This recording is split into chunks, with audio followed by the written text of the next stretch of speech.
சிந்திப்போமேன் 1879 மறுவ நின்பால் சலிப்பித்தவாறு என்கொல். ஸ்ரீ அம்பலவாண தேசிகர் விளக்குகிறார்.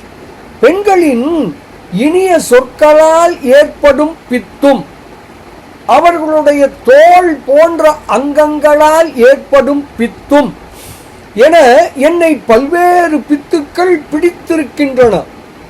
இவைகள் என்னை போக்கு வரவு புரிய வைக்கின்றன. இப்படி பல்வேறு பித்துக்கள் பிடித்த என்னை நீ பிடித்தாய். பிடித்து உன்னையே தழுவி நிற்கும் வண்ணம் என் உள்ளத்தை இயங்க வைத்தாய். இது எப்படி நடக்கிறது? தில்லையுள் ஆடிய சங்கரனே. இப்படியாக பித்தனே நமது உலக பித்தை நீக்க வல்லவன் என்று விளக்குகிறார் ஸ்ரீ அம்பலவாண தேசிகர். பாடலை காணலாமே.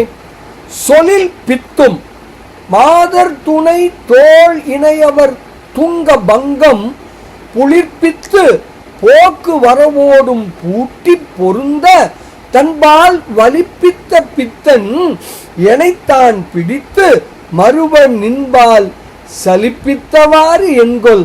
தில்லையுள் ஆடிய சங்கரனே என்று ஸ்ரீ அம்பலவாண தேசிகர் தாம் அருளி செய்த அதிசய மாலை எனும் அற்புத நூலின் 41வது திருப்பாடலின் மிக தெளிவாக விளக்குகிறார். பித்தனை பிடிப்போம், உலக பித்து நீங்குவோம், பேரானந்தத்தில் திளைப்போம் திளைப்போம் திளைப்போம். இனிய வணக்கம். சிவாய நம.